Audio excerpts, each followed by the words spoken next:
And welcome to the Raw Men, episode number 10. Special guest this evening, I'm excited to say. We've got on recommendation of some of the experts in the, what I guess you would call it, the mythicist movement. I don't know if it qualifies as such, but let me give you a little bit of backstory. I went to testify before the Texas State Board of Education mid-September, and I dropped a stink bomb in the room when I told them that they can't be talking about Moses as if he was a character in history, because Moses is no more historical than Robin Hood or King Arthur.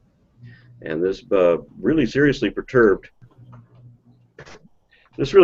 some of the people that were there, and some of them came before me to tell me that I needed to do my research because Moses was a confirmed historic character. Really. So I turned to the experts to find out just how historic he is. Mark, you want to take away again with our announcements before we introduce our guest? Yeah. Thank you for that, Aron, and welcome back after your long, cold ride from Arizona. I wanted to say that the talk that you're talking about when you spoke to the Board of Education is actually available on our Spreaker page, Spreaker.com/TheRamen.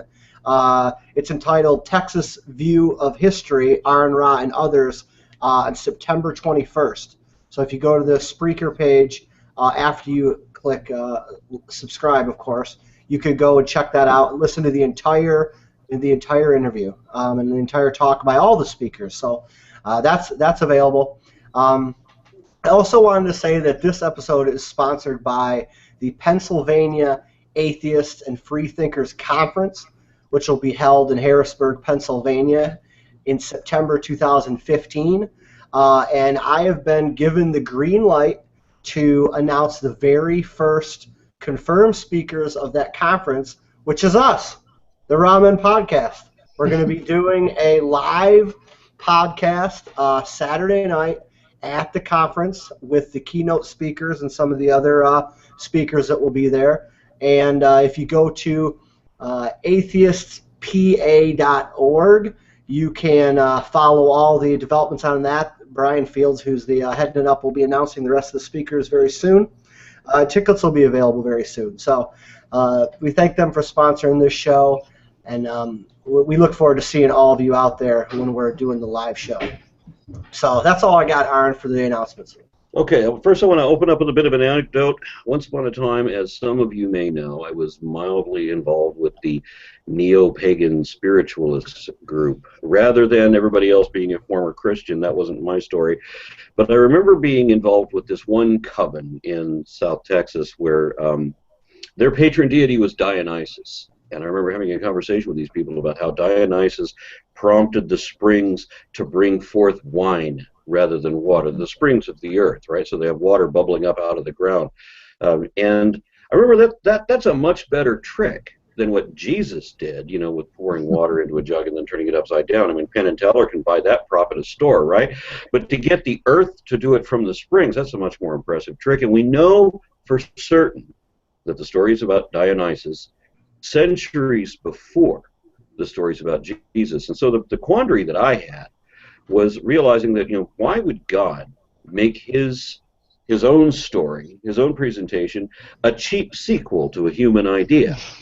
So it logically resounded then that either Dionysus could turn water into wine too, or Jesus couldn't really do it either.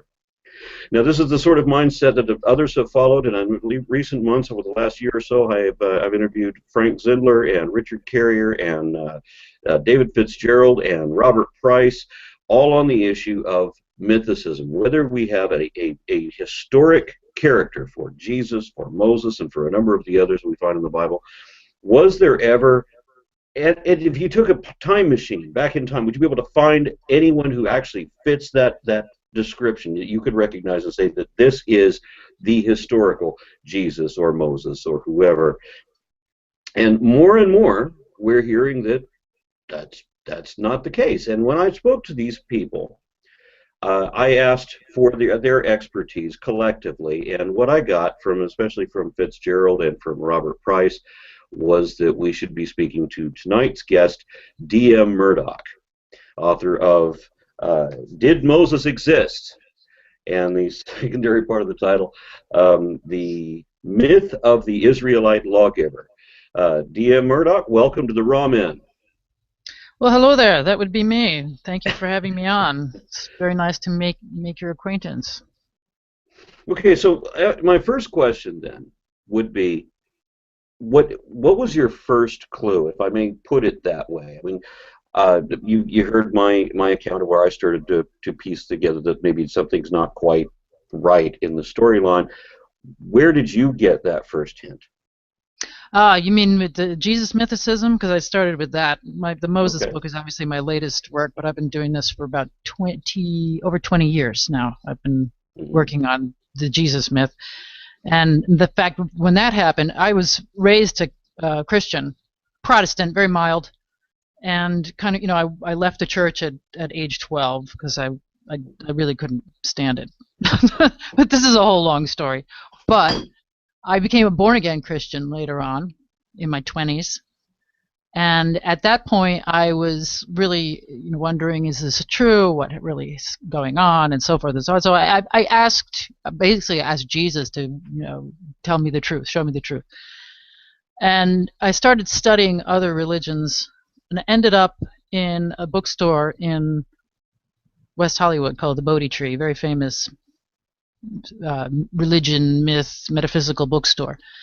And this book, like they say, practically jumped off the shelf at me. It was called Forgery in Christianity by Joseph Wheelis, who was a lawyer in the 30s. And he very cleverly used the Catholic Encyclopedia to convict itself by admitting countless instances of forgery throughout the writings of the patristic fathers, the church fathers, and by extension then parts of the New Testament. Now that's where Wheelis took it. And within this magnificent dissection, he put forth the notion that Jesus Christ was a myth, or some people put it, it never existed, but I like to put it in a different way because they say you can't prove a negative, and also there were Jesuses existing in antiquity, but I say that the gospel story is not their biography, however.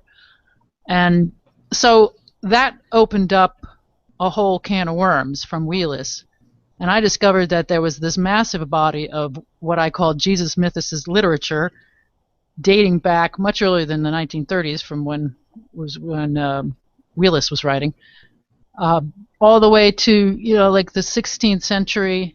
You start seeing hints of this questioning of the Bible, and then you get into the 17th and 18th centuries, and the 19th century it really exploded with a great deal of analysis, particularly after India was opened up to Great Britain in the 19th century. The scholars went crazy for Sanskrit, and then of course there were the Sumerian discoveries that made the Bible myths look unoriginal, and so that opened up a whole field of comparative religion studies that has now been worked upon and compiled, and it's a fairly significant body of scholarship that one really needs to take a long period of time to study.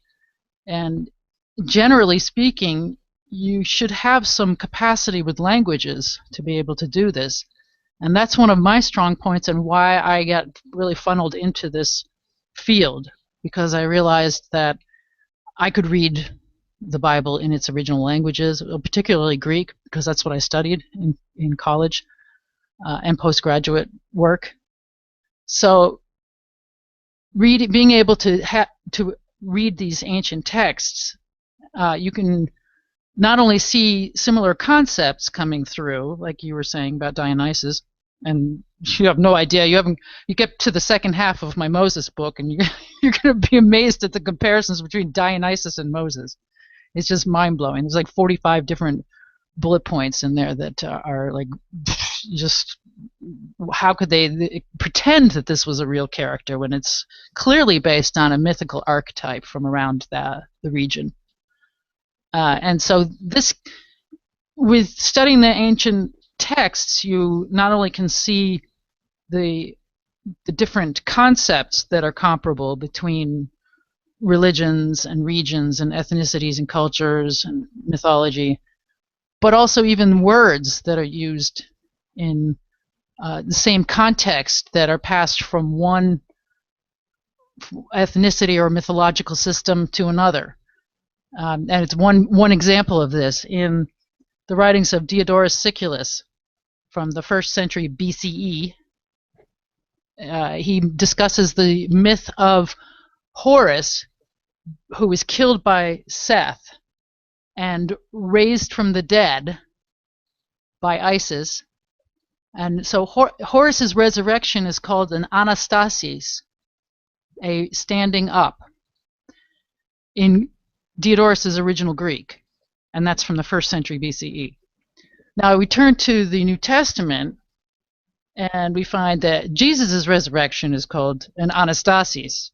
So they're using exactly the same term, and that's, obviously one of those little smoking guns that you go, aha, you have an epiphany. Look, this was a very popular text that people were reading in Greek. And, it's quite plausible that since the story was very well known, Horus's Anastasis, it didn't take much to turn it into Jesus's Anastasis. So being able to read these texts in their original languages is also extremely eye-opening.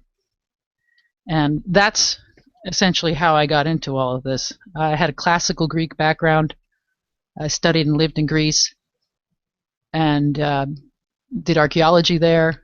I know the culture very well, and there you find a tremendous merger between pre-Christian paganism and Christianity in Greece. And that's really quite one of the regions and cultures that led to the creation of Christianity. So my background is quite relevant to that, and my capacity for languages is it's a prerequisite if you want to be able to dig into ancient primary sources, which I do abundantly.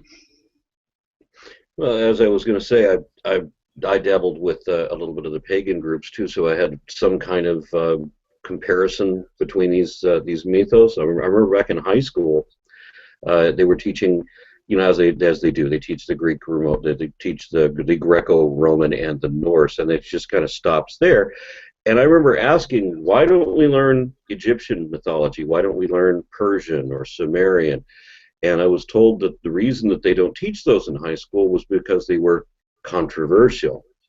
And I thought, how could mythology be controversial? And then, of course, as I grow older and I started, looked these things up and started reading them, just like you, I'm seeing the parallels. I'm like, that's why. Yeah, like virgin mothers and.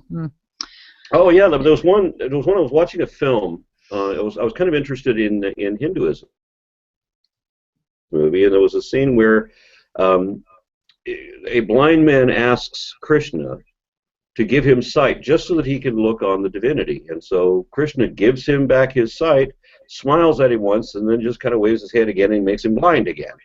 And I thought, well, this is somebody else giving sight to the blind. How many other parallels do we have like this? And there was one that was interesting that I wanted to ask you about. I don't know where in the Mahabharata this is, but there seems to be a parallel between Jacob wrestling with God in Exodus 32. We've kind of got in the Mahabharata. I don't know if you've ever encountered this yourself, but there was a scene in this movie that's supposed to be based on the Mahabharata, and so I want to make sure that it's actually legitimately there. I haven't read that entire volume.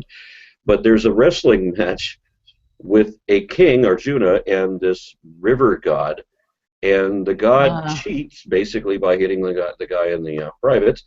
And I saw this as being the reverse scale from Jacob's wrestling. Did you ever happen across that scene? Because I've asked Hindus about this; they haven't been able to pinpoint it. I don't know that one specifically, but it's an interesting. My mind went to the story of Seth and Horus battling, Mm-hmm. because the name Jacob means supplanter, and Seth is the supplanter of Osiris and his son Horus. And Jacob has a ladder, and Seth has a ladder to heaven. And there are very many similarities between Jacob and Seth.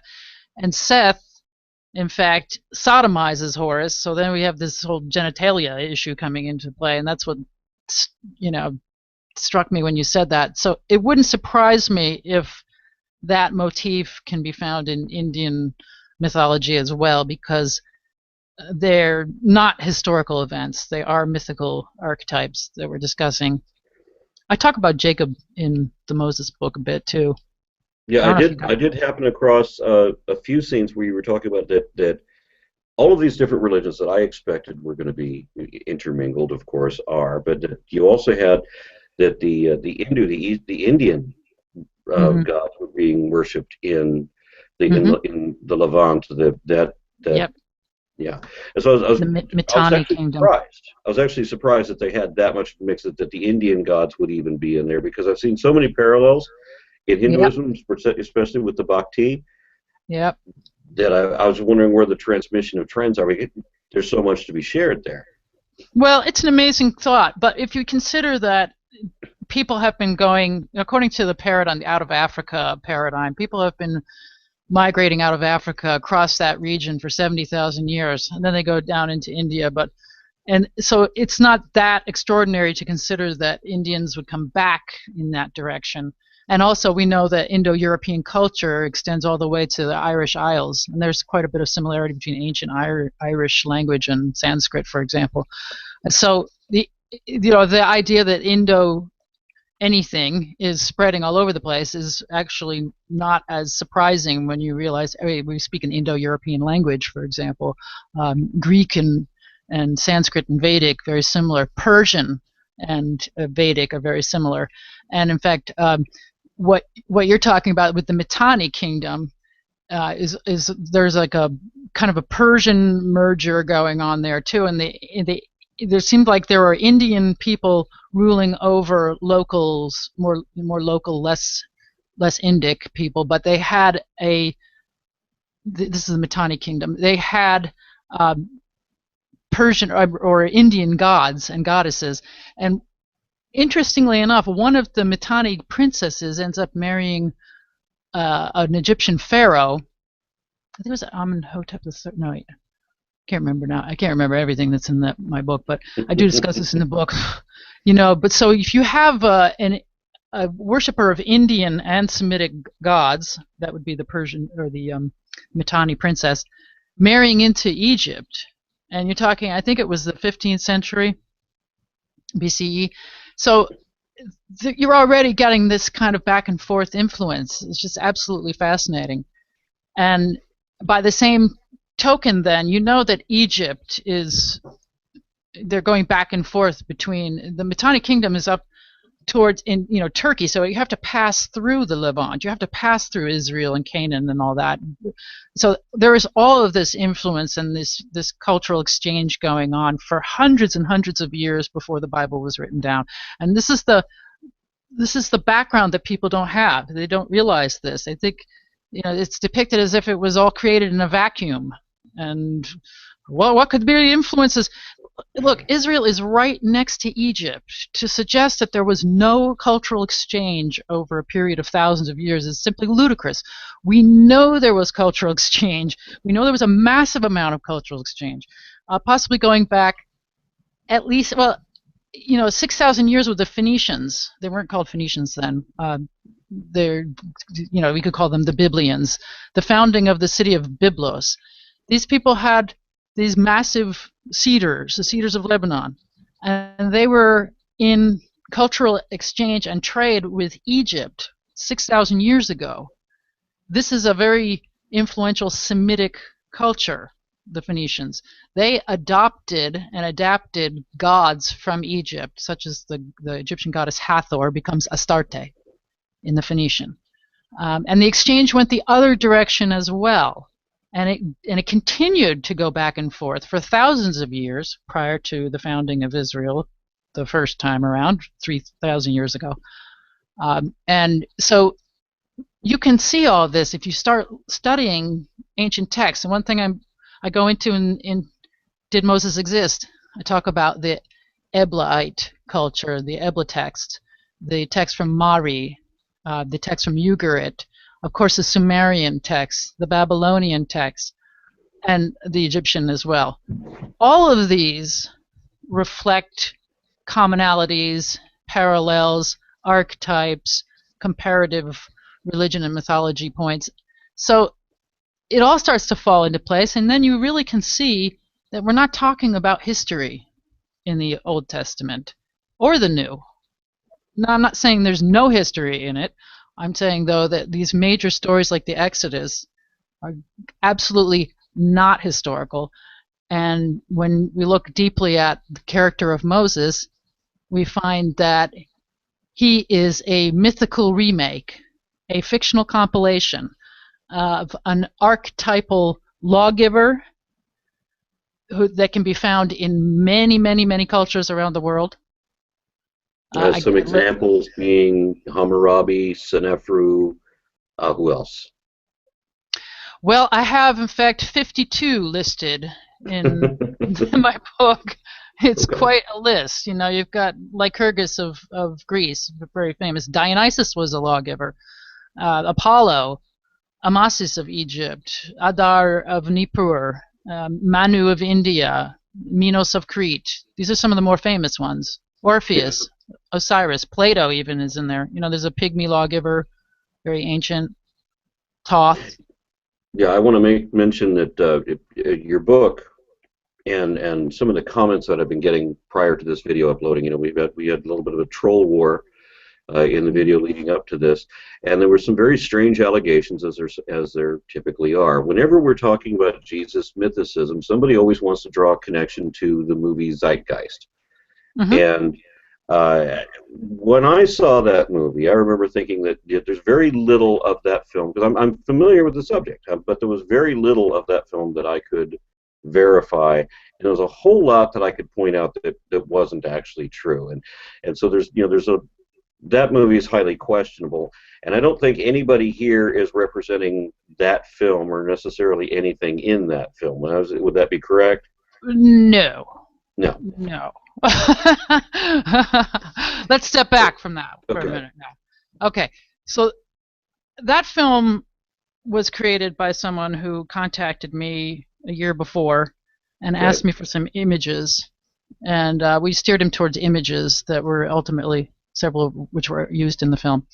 And then a year later I got contacted by, I didn't really know him, Peter Joseph, and then all of a sudden he showed me the film, and I said, holy moly, I got to talk to this guy. So I talked to him, and I corrected him on a couple of things, but otherwise, and we're only talking about the religion part, the first third of that part of the first film.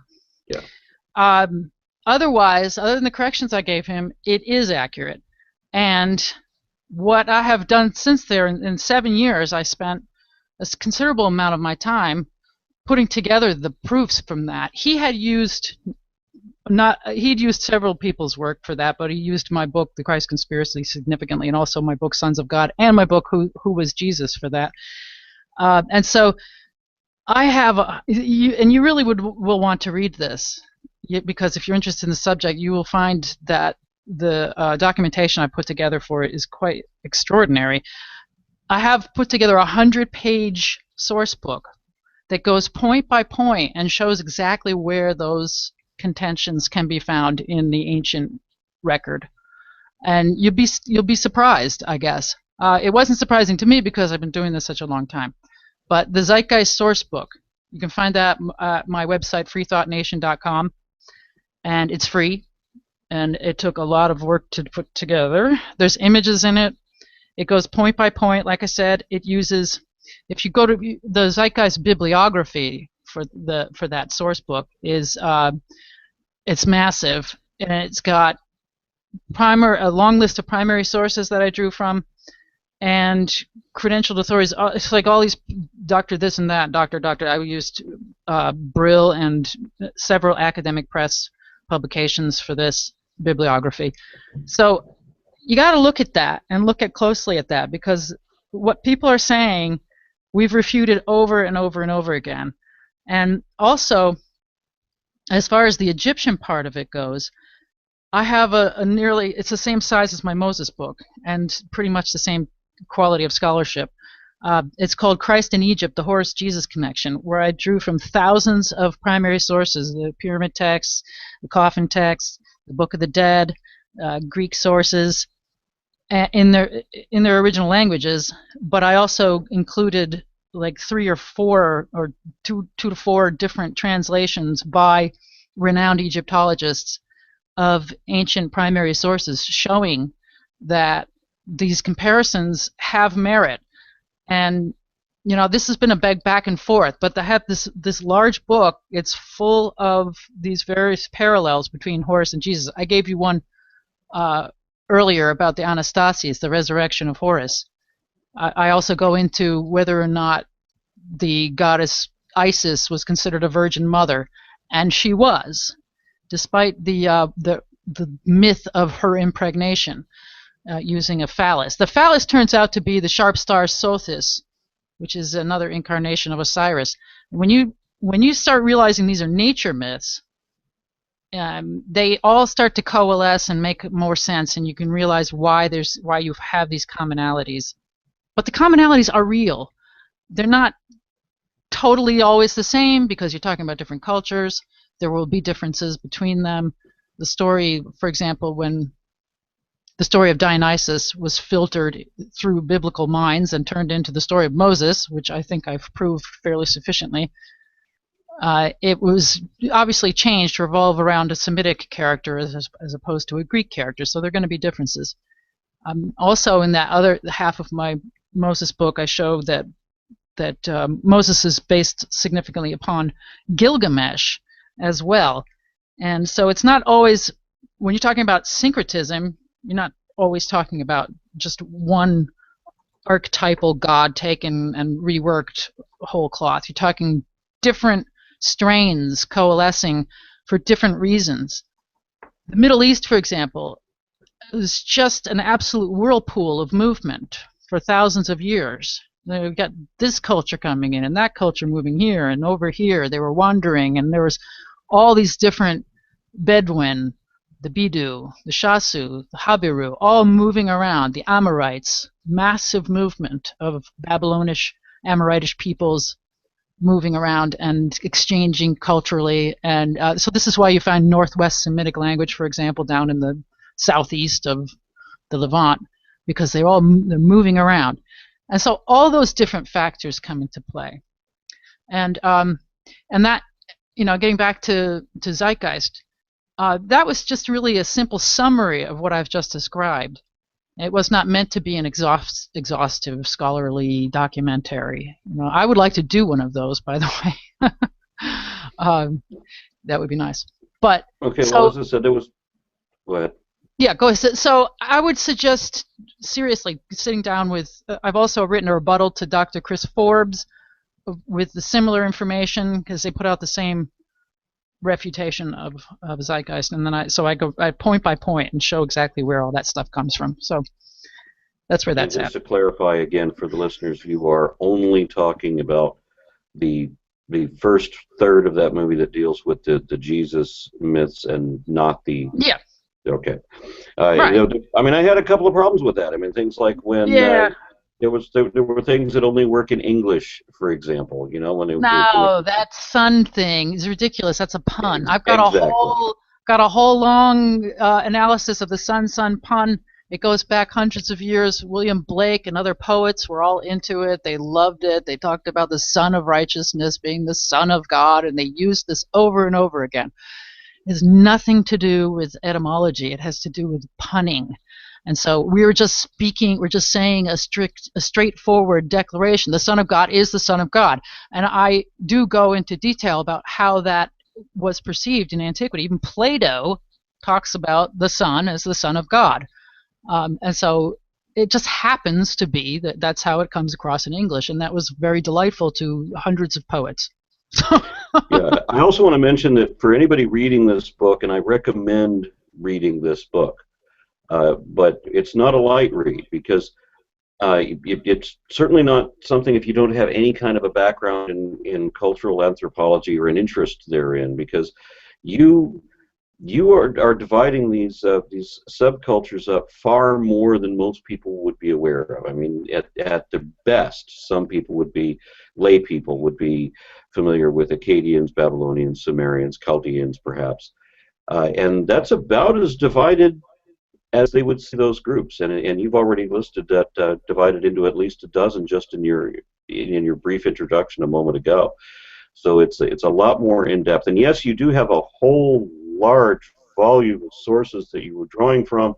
I was very impressed with all the citations that you've got throughout that book. How many things did she have to read? And I have to wonder if you have an entire library of books that have little pieces of paper sticking up between the pages and certain lines highlighted, because that was a hell of a lot of information, and you couldn't have referenced it easily. I'm sure that you picked up little clues here or there and just marked. I'm going to go back and look for that later. It was very impressed. I was very impressed by the volume of resources that are in that book. But we're not talking about Jesus mythicism today. We're talking about Moses mythicism, because I had people tell me that Moses is a confirmed historic character, and they are actually trying to teach that Moses founded the American Constitution, for example. In Texas history books, and I'm not kidding about this, tomorrow there is going to be a vote where they're going to determine whether they're going to adopt new textbooks, and we have been now classified as the Moses deniers. Oh boy. Well, you got your ammo then, that's for sure. You can't have much more of a Moses mythicist book than mine. I agree. Yeah, apparently. So I'm kicking that door down pretty hard, and you can walk right through it. Well, here's the problem with our Board of Education. We had 140 scientists representing various scientific organizations, all testifying to the Board of Education on behalf of evolution. And then the dentist, who was the chairman of the board, announced that somebody needed to stand up to these experts. Ah, yes, and that would be him. Exactly. So this is what we're up against, and now we're concerned that the textbook publishers had received a large petition that there were so many historical inaccuracies, and most of them centered around Moses, surprisingly. I mean, you have every demographic being misrepresented. We had Muslims, blacks, Hispanics, Native Americans. We had like every cultural, religious influence. We had 4 people representing 6, for example, talking about how each of these different cultural groups were being misrepresented in our history books. But still, the central complaint was in treating, wasn't saying that the American founding fathers were primarily influenced by Calvin rather than Locke, and that the Constitution was based on a covenant between God and Moses, and that Moses should be treated as an actual historical character. Well, it sounds like all of those scientists need a copy of my book. No. Yeah, the scientists were only arguing for evolution, but they were arguing against people who have ears plugged. They're going to vote the way they've been paid to vote, and that's the way that is. My point is, everybody needs to know the information in this book so they can say, hey, look, you're not talking about a historical figure. You're talking about a mythical figure, and whether or not this mythical figure influenced our government or constitution ultimately is irrelevant, because we need to speak the truth now. But that rarely happens anymore in Texas education. But I appreciate the comment. It's a mess. Yeah, now you've seen that we have a major blockbuster motion picture coming out now. Oh yeah, the Exodus. Yeah, exactly. Yeah. The only way that I think that this movie could really be good would be if there was a character in it primarily for comedic relief, an animated character, a cartoon, like a talking duck or something. Yes, I think that would be cool. They should have something like that. A talking duck. Something along those lines, just so that people don't take this seriously, because Yeah, any other mythology they would understand. If you made Right. this movie about Paris and Troy, they would Clash get of the it. Titans. Exactly. But Nobody's when, saying that's history. but I if it's know. got Bible names, then it I really is. know. It's sacrosanct. I mean, it's just ridiculous. Well, here's the thing with, if people actually knew how it was created, for example, the Exodus story or the Pentateuch, or the Promised Land myth and all this stuff. If they actually knew how it was created and what it was based on, not only would it be more intelligent, but it's actually more fascinating because it reflects a much larger spectrum of culture than this one tiny little 90-mile long stretch of desert, that, I mean, that's just so myopic and so arrogant and egotistical. This is the only culture that has no myths. Everything is history. And one god of the cosmos is favoring this one particular small, tiny culture out of all the rest of them. And as I've It's noticed, the Holy Land. I think Hawaii's the Holy Land. I mean, what is that? That's so arrogant. Goodness. Yes, go ahead. I've commented a couple of times that God is that the God of the Exodus is somehow capable of creating dinosaurs and viruses and things of that sort, but he, for whatever reason, can't seem to build a box.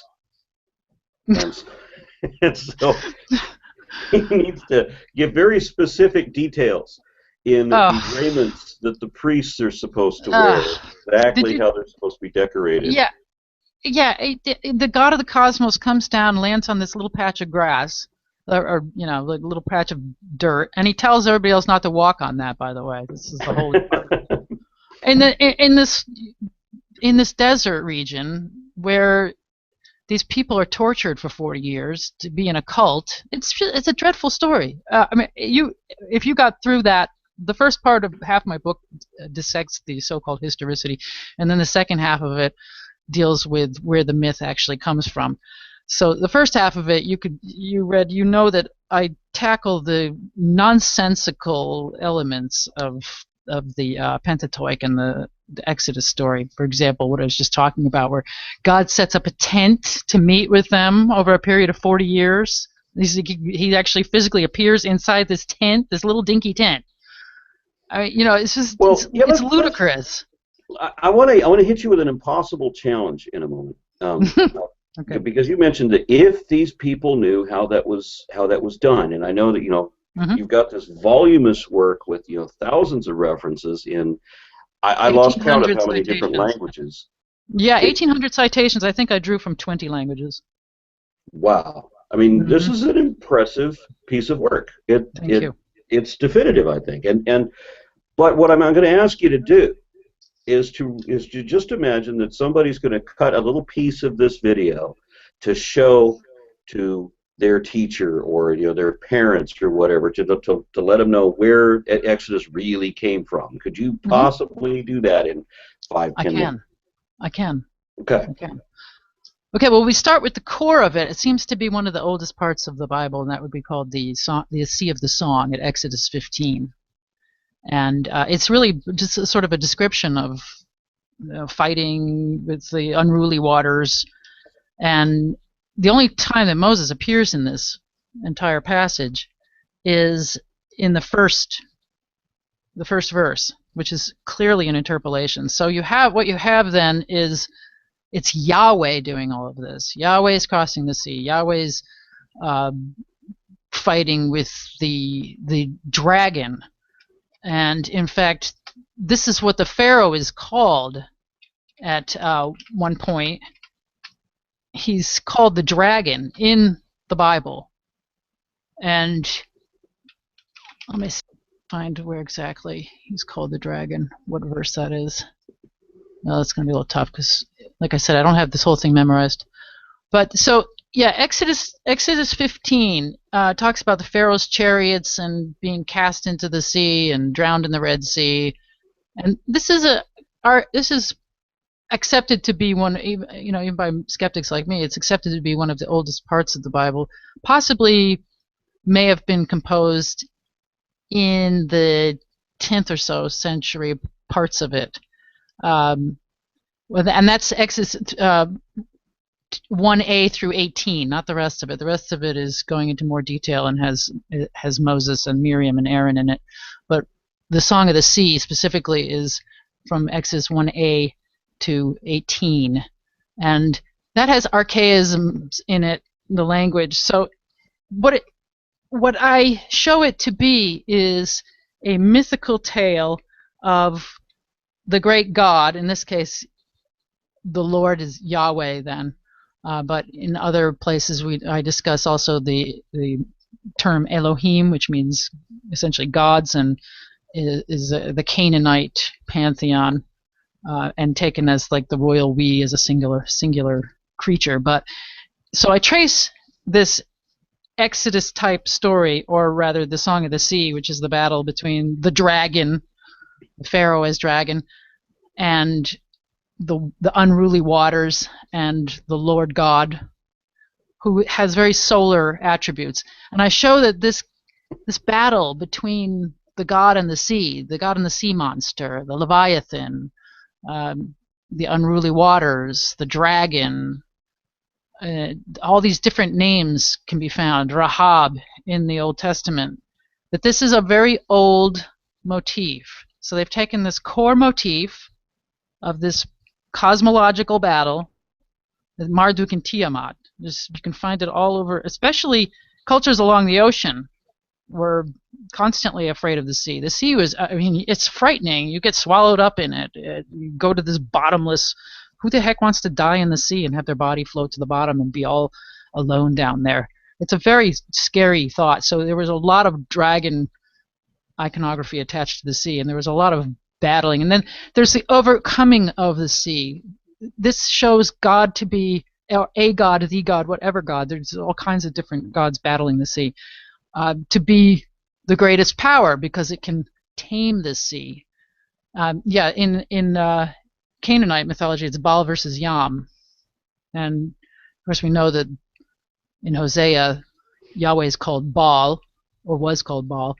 So, going back to the Ugaritic texts, these Canaanite texts, from this very cosmopolitan city of Ugarit, this also reveals a tremendous amount of influence on the Israelite culture. And then you can start tracing these elements of, this particular battle of the sea god and the Baal, or Yahweh. Okay. And then over the centuries, then from that point where they have that core myth, you go into the pre-exilic times with the judges and various of the Jeremiah, the different Isaiah, different books of the Bible were written before the exile in the 6th century, and they do not mention Moses. They do not talk about him as the founder of the law. It's as if they never heard of him. That may have startled you when you were reading that in my book, that there's no mention of him in these texts. I was actually impressed. I was impressed with that when you were giving all the reasons why, from all these different sources, that nobody had ever heard of Moses inexplicably until like the 3rd century BC at the earliest, somewhere thereabouts. Is that right? Well, yeah, it's a bit murky in there until that point. As far as the non-Hebrew cultures go, the Greeks and so forth, none of them had ever heard. Let's summarize it a different way, just for the lay people in the audience, because there's a lot of people listening that probably wouldn't be able to follow what you just gave. Like your co-host Mark. Well, you can just rewind and listen to it again. Okay, so the summary is, first of all, we don't have any evidence of Moses. We don't have any evidence of these Israelites and slaves.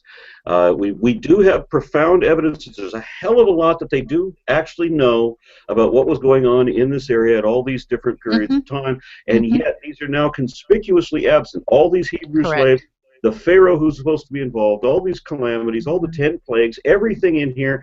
The Moses character, all of it. There's nothing to indicate. There's no place to place it in history, in that whole, 2nd millennium BC. There's just no place to fit Moses in.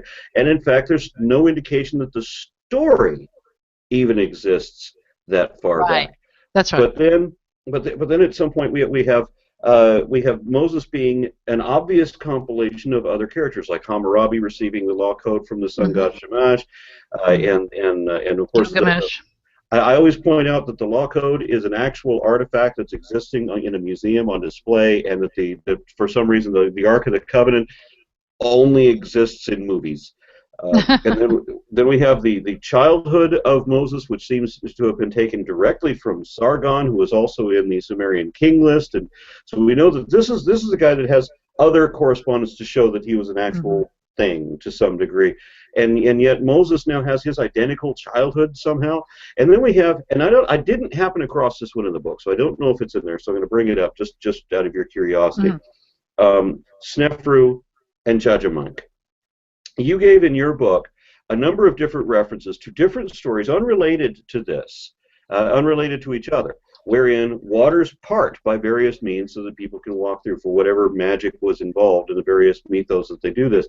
But there was one that I noticed wasn't in there, and that was from in Egypt. The pharaoh Snefru, I believe, was 2500 BC, somewhere thereabouts, and he has this royal barge, and he takes his stately vacations, and he has all these girls of the court. He strips them topless and has them all manning the oars of his barge, and this is his entertainment, is watching all these topless girls row this boat. And then one of these girls drops a turquoise bauble, some piece of jewelry, off the side of the boat, and she gets really upset about it. So Snefru calls his mage, Judgment, who casts a spell over the lake to fold the lake over like looking under a blanket, and gets the piece of turquoise and returns that to the girl, so that now Snefru somehow by proxy becomes the hero in this girl's eyes. If he's the pharaoh, and he wasn't already a hero in her eyes, okay? But this story, so trivial compared to the parting of the Red Seas for such a desperate purpose, and look how trite this story is, and it was already existing in the same area for 1,000 years. So again, why would God make his story a cheap remake of a human idea? Well, the older one seems so much better too. Well, that again would be God controlling. Pharaoh was God on earth, basically controlling the unruly waters. I didn't get that one. You're right, but I do have other ones in other stories of crossing crossing rivers dry-shod, or parting waters, and have several of those tales in there later on.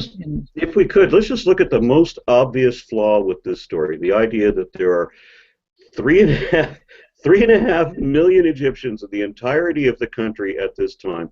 Right. And yet, in one area alone, we have 2 million Hebrew slaves. Right. That's outstanding. So what I thought is, okay, and you mentioned in your book about how would you do the mass communication to get all these people together so that they all leave on the same day, right? Well, I believe you mentioned something about 5 columns of people walking in single file side lines. by side. Yeah. So we're trying to cross a distance that measures 130 miles, which, by the way, my motorcycle will do on a single tank of gas in about an hour and a half. But exactly. And I don't know. I say if you're going to walk someplace, right? So what is the average? You go 2 miles a day, or 2 miles an hour, and you would go 20 miles a day, take your rest, make your camp, and all like that. So you'd only go 20 miles a day to cover the 130-mile distance to the Promised Land. It would take a week. Yeah, but 1 week. But the back of the column would still be in Egypt, so you would you would be already across the whole expanse. And that's the other beauty of it. So because what if these people just start marching out like single file, and just everybody gets in line? Yeah. So if everybody occupies, let's say, 1 meter per person for his stride and for his backpack and everything, if 2 million people occupy 1 meter walking single file, that's 2,000 kilometers. Right, yeah, it's ridiculous. Well, more than enough.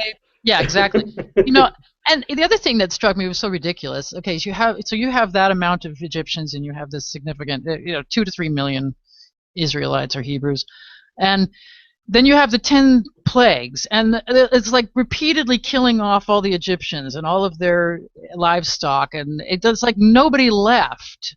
So why are they fleeing? Now you just make a stand. You got 2 million people and like 5 Egyptians. You can't just. They could have kept the land. The other thing is too.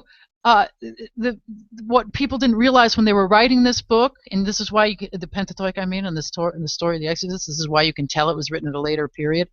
Egyptians were already in the Promised Land. Egypt was controlling the Promised Land. You could not flee Egypt and go to the Promised Land because you would be back in Egypt, basically.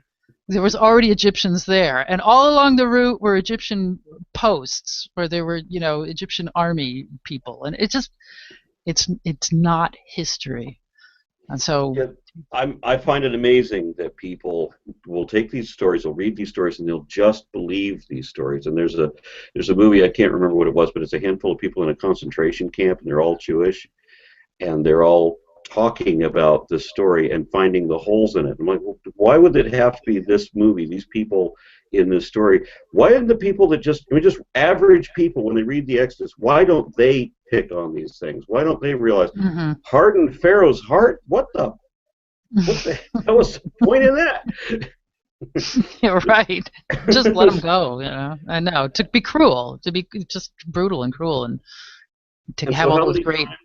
How many times does the Bible say that absolutely every living thing in Egypt was killed? Right. It's it seems like every plague practically. I also show how there are different plague gods that precede this. This is like just an extravagant retelling of plague stories. There are other gods that were involved. I mean, the Greek gods are always sitting up in Mount Olympus, throwing lightning bolts down at the humans. They're just, so this is not unique either. This idea of these plagues. It's a really ridiculous story. And then there are elements of it, like Moses comes up to the edge of the Promised Land and then stops there after 40 years of conditioning the people, and he just can't quite cross that line. And then Joshua has to take it up at that point. And that was the other thing that mystified me. Why the hell does God work so inefficiently? If it takes a week to make this trek, just walking, and how could you get lost, right? I mean, you can follow the coastline. It's not that hard, right? But with God's assistance, this could take 40 years. And it will require that you kill everybody while suffering at the same time. And then, people make all these racist comments about, evolution is so racist, but then you have God with the chosen people, and he's going to give them a promised land, and there's a half a dozen races already living on that promise, but he's going to send an angel to wipe everybody out, and when that doesn't work, well, he sends the Israelis to go wipe everybody out. Yeah, slaughter. And just slaughter everybody and take their booty, and don't covet what your neighbors have, but kill your neighbors and take what they have, and then it's not coveting anymore. Oh, and that too. Remember, when they're leaving Egypt, they get all of the riches from the Egyptians. So they're taking this massive treasure, which had to be extremely heavy, and they're trying to carry that through the desert too. And so that's another implausible tale. But then when it comes time to create a golden calf, because Aaron is the only priest, and so he's going to create the golden calf because Moses didn't come back in time. So he has to borrow all of the Hebrew earrings because they didn't have any Egyptian gold. Couldn't melt the treasure down that they brought with them. There's so many flaws in it. It's stunning. And exhausting. Your book is very conclusive on that, just as we were talking about now, for the reasons that we were talking about, and for so many others that are listed, the Exodus absolutely did not happen. And I bring up, and people want to argue with me all the time, I said that there's even rabbinical scholars now admit that there's an archaeological consensus, as phrased by David Wolpe, 2001, that the way the Bible describes the Exodus is not the way it happened, if it happened at all. And clearly it didn't happen at all.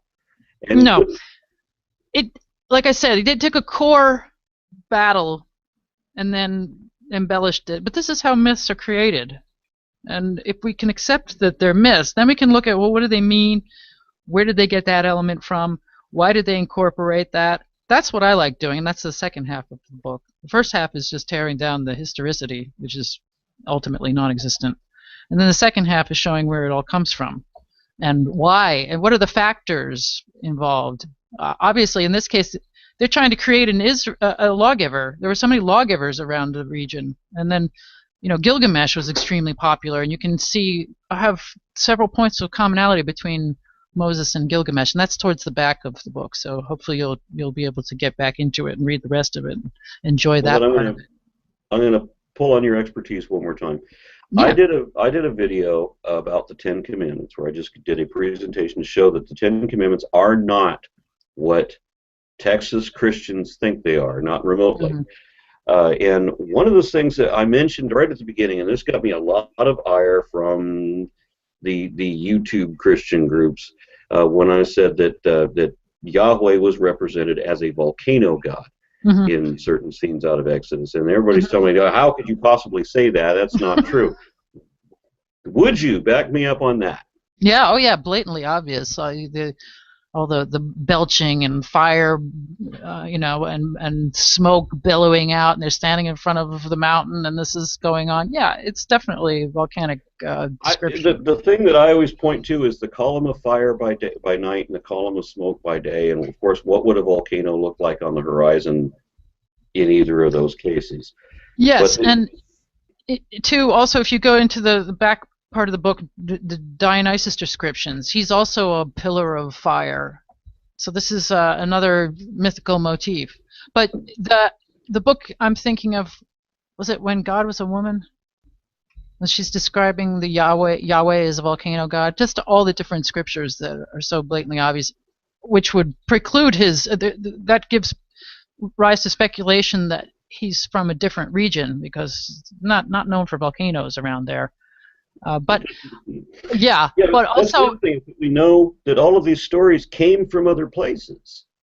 So yeah, a lot of them certainly do. And also, in my book in the back, I talk about gods as sun gods, and then I lead into Yahweh as having solar elements, and I also discuss Moses as the rehashing of a sun god, which is, I took one of Bob Price's quotes on Moses as being a solar hero, and I extrapolated upon that and found, the evidence from other cultures and from the Bible and so forth. So that's a pretty significant chapter at the end of the book, discussing Moses as a solar hero.